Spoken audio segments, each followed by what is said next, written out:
Hola gente, ¿qué tal? Bueno, bienvenido a otro video. Nuevamente les traigo otra historia política de nuestro país, una repasada a otro presidente. Me voy a adelantar los años. Ahora vamos a pasar al siguiente, el siglo XX ya, bien entrado el siglo XX, ya casi la mitad. Y voy a hablar de don Gabriel González Videla. Este fue el presidente, digamos, el último presidente del periodo radical, que se le nombra en la historia de Chile. Son tres gobiernos radicales, él fue el último, Gabriel González Videla. Desde 1946 apenas termina más o menos la convulsión de la Segunda Guerra Mundial y hasta 1952, gobiernos de 6 años en ese entonces que había dejado plasmado la Constitución del 25. Antes de él, bueno, estuvo un vicepresidente porque había estado otro radical, Juan Antonio Ríos, que fue el presidente que estuvo en Chile durante la Segunda Guerra Mundial. Él falleció, no terminó su cargo, entonces lo sucedió un vicepresidente. Ese fue el segundo radical. Y el primer radical fue Pedro Aguirre Cerda, que al igual que Ríos, también no terminó su mandato porque falleció. No alcanzó a terminar. Gabriel González Videla fue el único radical que terminó completamente su mandato, 6 años. Bueno, él nació en La Serena, es serenense, el 22 de noviembre de 1898. Por ende, más o menos calculado, él asumió su presidencia en 1946 cuando tenía entre 47 y 48 años, relativamente joven. Sus padres fueron Gabriel González Castillo, y su madre fue doña María Teresa Videla Cepeda. Bueno, ambos de origen español, ¿no es cierto? Evidentemente, se nota. Bueno, él hizo su estudio en el Liceo de La Serena y después, como muchos de esa época, se trasladó a Santiago y estudió, como la gran mayoría de los presidentes de esa época también, abogacía, derecho en la Universidad de Chile. Y él, bueno, él trabajó mientras estaba estudiando y posteriormente trabajó justamente para costearse su estudio, se metió en el campo de la prensa, empezó a trabajar en distintos diarios chicos, La Nación, ¿cómo se llama? Un diario de la zona, digamos, de La Serena, del sur, y, y ahí con una persona que se llama Carlos Dávila, que fue como una especie de, bueno, lo metió, lo apitutó, por así decirlo, en el campo. Ahí le empezó a interesar la política, de a poquitito. Y de ahí, bueno, empezó una trayectoria laboral y trabajó en el Instituto Nacional de Estadística, y por eso, bueno, su tesis fue que hablaba de estadística. Tuvo un currículum bien amplio en empresas antes de meterse en la política. Sobre todo empresas públicas, trabajó en LAN, LAN, cuando estaba naciendo los primeros años, la línea aérea nacional, ¿no es cierto? Que era estatal todavía en ese entonces, creo. Sí, parece que era estatal al principio. La siderúrgica Huachipato, también estatal. ENAP, la empresa de petróleo, y una que otra empresa privada, pero en general trabajó mucho en el rubro estatal, empresas estatales, porque su padre en un momento dado queda enfermo y él tiene que hacerse cargo de la familia, de toda la familia. Bueno, también tuvo mucho trabajo de diplomático hacia afuera durante previa a su, digamos, carrera de presidente. En su época de juventud, cuando él estaba en la época de la presidencia de Juan Luis Cifuentes, entre 1915 y 1920, él hizo el servicio militar y, y fue movilizado como reservista para, para un hecho, un acontecimiento que es muy desconocido en la historia chilena, para que la investiguen, la leen, y es hasta chistosa, tragicómica, bochornosa, chistosa, que se llama la guerra de Don Ladislao, que fue se suponía que era una guerra, una ofensiva contra Perú. Habían pretensiones secretas, pero al final fue toda una farsa, fue un chanterío, fue una cuestión electoral. Ladislao era por el apellido del ministro de guerra de en ese entonces de Juan Luis Cifuentes. Y Gabriel González Videla lo movieron como reservista. Hubo un movimiento de tropas muy fuerte. Véanlo, investiguenlo, es bastante curioso ese pedazo de la historia desconocido. Esa anécdota, más que historia, una anécdota, como decía, un poco chistosa. Bueno, él después contrae matrimonio con Rosa o Rosita, ¿cómo se llama? Markmann era una señora, una dama alemana que era bastante guapa, era muy linda, la señora Videla. No se sabía si era judía o no, pero era una mujer, digamos, de Curnia, bueno, rubia, blanca, desorbitada. Era una mujer bastante guapa, la primera dama de Gabriel González Videla, y tuvieron, bueno, le decían Miti a ella, a Videla le decían el Gabo. Ellos tuvieron 3 hijos y no hay mucha información trascendencia de los hijos, pero sí de parientes lejanos y muy lejanos más o menos, que sea alguien famoso, creo, es nada menos y nada más que el Coco Legrand, el gran humorista chileno, el Coco, que de ahí por ahí que era como una especie de tío sobrino, sobrino, creo que era el tío, algo así, bastante curioso. Y pariente lejano, que realmente me sorprendió, me llamó bastante la atención, de Jorge Rafael Videla, que fue el gobierno militar, uno de los, digamos, presidentes, líderes del gobierno militar argentino. Videla, el mismo Videla, cuando todo estaba con Pinochet en Chile, el conflicto, ese mismo. Bueno, cosas de la vida, de la política de ese entonces. Los Videlas, que a pesar de no ser un apellido de Curnia, trascendieron de todas maneras.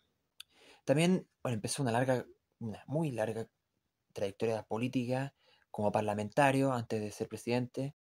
Bueno, partir que él era masón, está metido en la masonería, era la logia, pertenece a una logia que no me acuerdo el nombre, como todos los gobiernos radicales. Todos los gobiernos radicales fueron fervientes, firmes masones. Pero a pesar de eso, Videla fue un buen presidente destacado, eh, tuvo liderazgo, tuvo un gobierno prudente, estable, defensor de la democracia, la estabilidad. Y un político, a pesar de que era masón, todo lo que era mucho más decente, mucho más plural, mucho más con convicciones y a la altura de los hueones que hay ahora. Incluso él se podría asemejar que él sí que era un gobierno más cercano, así como a una centro derecha de la época que los que se hacen llamar centro derecha ahora, que son cualquier hueá menos eso. Piñera, la Matei, qué sé yo, este Juan del Desborde, del Chalper, etcétera. Y también podríamos decir que Videla sí que era un de real centroizquierdista. Ese era un sí que centroizquierdista, no como los centroizquierda ahora que se le hacen que son socialdemócratas centroizquierda, pero son unos fervientes, odiosos, resentidos izquierdistas, Bachelet, bueno, para que no, en Merluzo, etcétera. Así que de la época, bueno, una época que eran otros valores, un Chile más pobre pero más honrado, todas estas figuras políticas eran más decentes, más buena imagen, más conservadores. Pero bueno, a pesar de sus yayitas, pero eso, opino yo. Bueno, fue diputado, obviamente por su zona, todo lo que es La Serena, el Elqui, Vicuña, por harto tiempo, de los 30. Después terminó siendo un poquito pequeño, bueno, presidente, diputado y un pequeño periodo de senador antes de ser presidente, en la misma zona. Y bueno, representó también un poquito Antofagasta, el norte, toda su zona norte hacia arriba. Bueno, su presidencia. Gabriel González Videla fue un presidente de 360, que giró su periodo de gobierno, dio cambios muy bruscos. Él llega al poder en su asunción con el apoyo de una alianza que formaron con toda la izquierda de esa época, que estaba con toda la propaganda soviética y con los comunistas. Él llega a gobernar con los comunistas para poder llegar a alzarse con el poder, porque las elecciones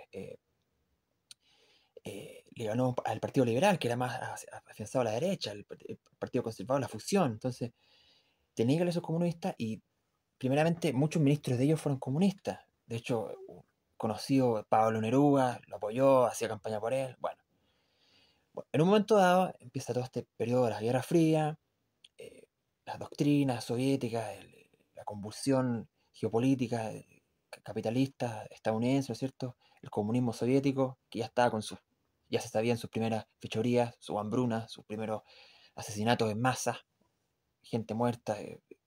Bueno, ¿para qué vamos a hablar de ese tema? Que están ocultados por muchos, pero es la mayor ideología más asesina de la historia. Bueno, y por eso mismo, Harry Truman, que en ese entonces era el presidente de Estados Unidos, demócrata, que había sucedido a Roosevelt, él realiza la famosa doctrina Truman, que es toda una alianza anticomunista, vigilar, controlar, mitigar todas las pretensiones comunistas soviéticas que están avanzando ferozmente, bueno, para que hablar de Vietnam, Corea, y entonces echa su mirada en América Latina, sabiendo lo que estaba aconteciendo ya casi, lo que se preveía en Cuba con los Castros, estos titiriteros pagados por la Unión Soviética, y entonces empieza a meter presión con Chile, y Videla, con el afán también de defender la democracia, que está siendo amenazada, él crea la famosa, eh,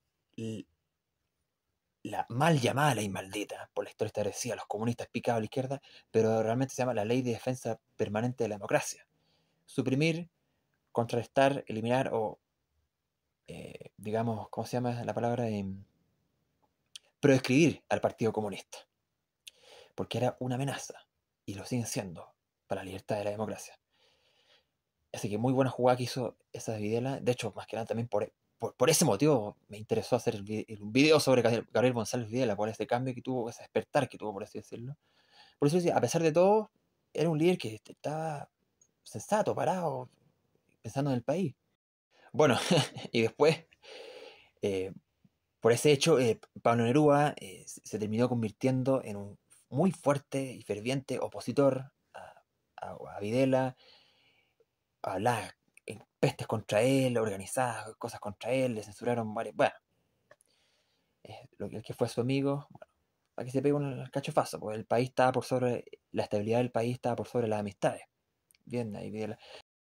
Otro ejemplo de todo, la segunda etapa de ese gobierno 360 que tuvo, ya abandonando, dejando a los comunistas de su lado, chao, él, digamos, empieza a derechizar y bueno, en ese contexto de la época que había una inflación galopante, él nombra a Jorge Alessandri, un gran bueno, hijo de Arturo Alessandri, como ministro de Hacienda, que le encomienda la tarea de bajar la inflación y lo logra. Llegan a tope de bajar la inflación, le resulta con este cambio de políticas económicas, como le decía, este brusco cambio, abandonando el colectivismo comunista, ¿no es cierto? Jorge Alessandri, que después iba a terminar siendo presidente, ¿no es cierto? En dos periodos más, Carlos Ibáñez y después Jorge Alessandri. Bueno, quizá en algún video más adelante hablaré de Jorge Alessandri, no sé, puede ser, ahí lo veremos. Bueno, otra cosa importante que hizo él fue el ámbito femenino, el avance de los derechos de las mujeres. Bueno, logró zanjar una igualdad ante la ley cívica entre mujer y hombre para una época que está todos, bueno, las mujeres no tenían mucho derecho a voto. Avanzó en varios en plenos derechos y fue, digamos, el puntapié inicial para el sufragio femenino. Por primera vez, bueno, su primera dama fue bastante promulgora de eso también, fue bien activista de eso, plenos derechos políticos, así que, bueno, había antecedentes, y Carlos Ibáñez del Campo fue el que partió todo el movimiento para que las mujeres empezaran a poder votar, sufragio femenino, en su primer gobierno de Ibáñez, y bueno, con Videla lo termina por en la elección presidencial de 1952. También, bajo la misma línea, eh, tuvo la primera ministra mujer, Adriana Holguín, en todo el continente, toda la región de América Latina, que creo que ocupó el Ministerio de Justicia, así que era, digamos, un feminismo de esa época decente, prudente, de primera ola, el feminismo real, no era este frenesí, el araqueo extremista que piden cosas donde no la hay, se pedían cosas que eran obvias, igualdad ante la ley, sensatas, ¿no es cierto? No como ahora que se tergiversó todo, una decadencia, el progresismo, todo, embrismo, feminismo radical, bueno, ese es otro tema, porque hastea ese tema, pero bueno. Bueno, pasemos más campo de su gobierno, su economía. Él participó en la creación de la refinería de Concón, que esa famosa, que creo que a la central de carbón creo que la están cerrando, no estoy, lo último que supe. La famosa azucarera Lanza, bueno, como le había dicho anteriormente, que tuvo un cargo en CAP, la siderúrgica de Huachipato, y siguieron, bueno, muchas hidroeléctricas. Él construyó las primeras bases de Chile, muchas cosas. Él inauguró, hizo muchas cosas de industria enérgica que tuvo un impulso a la nación. Otra gran cosa que hizo, bueno, creó la Universidad Técnica del Estado, después se fusionó, bueno, Universidad de Chile, Universidad de Valparaíso, para instituciones. Él asentó por primera vez la construcción, digamos, empezó, de la Panamericana, sobre todo la ruta hacia el norte. Como era en esa zona norte, empezó la pavimentación, la creación de la carretera, y de a poquitito iba a empezar a reemplazar al llamado histórico ferrocarril del norte. Ya estaba en desuso, entonces la carretera acortó mucho más los viajes. Bueno, él fomentó mucha actividad económica, portuaria, en su zona, en Coquimbo, los puertos. Como le decía, él incrementó muchas, eh, lo que tiene que ver con materia de energía, con centrales en varias zonas, en el norte, en el sur, en la quinta región, en Los Ángeles, en la costa, en los Molles, bueno, varias partes centrales que muchas de esas todavía están, o ya están viejas, pero fueron la base. Perforó muchos eh, pozos petrolíficos en la región de Magallanes, con ENAP. Bueno, en la época que se hacían cosas pensando en futuro, hoy día hay una serie de burocracia, de trámites, de estos ecologistas que no dejan hacer nada, y muchas veces, por ejemplo, la central eléctrica se pierde agua, no se concentra el agua para el riego, para el futuro, con periodos de lluvias, como ejemplo, como estamos ahora, porque no, es que estas represas no pueden hacer acá estos embalses, y los embalses justamente es para que no haya sequía, pero bueno, anda a decirle esto. Hasta hace algunos años atrás, hasta 20 años atrás, se hacían las últimas cosas. Hoy día para hacer un embalse son burocracia, olvídate. Bueno, es otro tema. Bueno, sigamos con su gobierno. En materia de soberanía, relaciones internacionales, todo lo que tiene que ver con la imagen del país, hizo algo muy, muy histórico, muy destacado y muy importante, que fue el primer presidente del mundo en toda la historia que visitó la Antártida, haciendo, por lo mismo, haciendo soberanía y presencia, junto a su señora, y de hecho creo que fue una de las primeras mujeres en visitar la Antártida. eh, Él funda la primera base chilena, la base de Bernardo O'Higgins, que hoy actualmente todavía está en funcionamiento permanente, y es la más grande, que tiene el ejército, nuestras fuerzas armadas que hacen presencia ahí, y la base Arturo Prat también él funda. Bueno, sin duda, sin lugar a dudas, un precedente y un punto de base, un hincapié importante para nuestra soberanía y nuestra reclamación en la Antártida, ¿no es cierto? Compartida por varios países, no solamente con Argentina, sino que está metido hasta Nueva Zelanda. Bueno, Nueva Zelanda también tiene derecho porque pues, está más cerca, Australia, pero bueno, los británicos, Noruega, Francia, etcétera. También firmó una declaración que se llama la Declaración de Santiago, donde se pusieron de acuerdo entre Chile, bueno, Perú y Bolivia, con demilitar unas 20 millas náuticas que estaban en disputa en ese entonces, y una serie también de tratados con Bolivia para darles, bueno, como siempre, Bolivia, el llanto, el lamento, bien victimizador y bien chante, pidiendo soberanía, de salida al mar, bueno, como todos los presidentes de Chile. También Videla tuvo bastante negocio ahí, pero bueno, la zona obviamente hay que defender lo que ganamos nosotros, la soberanía chilena. Se juntó también, bueno, en la época donde estaba saliendo Perón, el peronismo en Argentina, el ferviente crecimiento de la figura Perón. Viajó también a Brasil, también fue bien recibido, incluso le hicieron hasta sellos por su visita.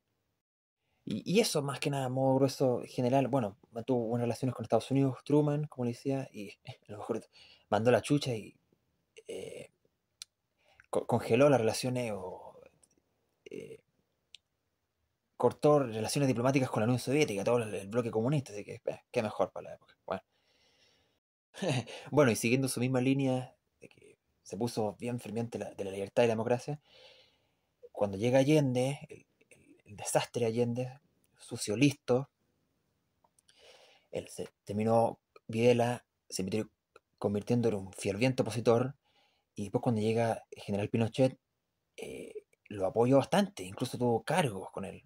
De hecho, hay una entrevista muy famosa que le hacen a Gabriel González Videla cuando ya estaba Pinochet y sobre el golpe de Estado, con el pronunciamiento militar. Y ahí lo defiende la labor que tuvo la Fuerza Armada. Así que, bueno, así con esta figura de Gabriel González Videla, que quizás no es un presidente yo no lo tomo como el mejor de los presidentes que ha tenido Chile, como un referente para nada, de hecho, no va con mi idea radical, centro izquierda, pero dentro de su línea era un hombre moderado, sensato, pensando siempre en el bien del país, como les decía, comparado con los de ahora, mucho mejor. Digamos, era un masón decente, así que, bueno, mi abuelo paterno, él era del Partido Radical y también era masón. Entonces, claro, eran hombres que eran izquierdistas, tenían sus miradas de justicia, izquierdistas, socialdemócratas, pero eran hombres, digamos, sensatos, que iban al grueso, tenían sentido común igual, no eran como las buenas plastas que hay ahora. La gente de antes, como dice, era honrada, toda la población chilena, en Santiago, en las zonas rurales, éramos más pobres, no éramos un país más rico, pero era más honrado, había más valor, había más respeto. Pero bueno, eso es para la historia y para la anécdota. Así que eso, bueno, hay algunos homenajes a él en La Serena, la mayoría de los homenajes están a él, hay una estatua, en la Antártida también hay una ficha de él por la inauguración. Y eso, espero que les haya gustado esta información breve, en general, que con mucha humildad le dediqué un tiempo a una lectura y lo complementé con lo que ya sabía un poco de él. Como siempre hay que defender a estas figuras que algo hicieron por la patria. Y incluso cuestionándose cómo llegaron al poder. Así que eso, que estén bien, nos vemos.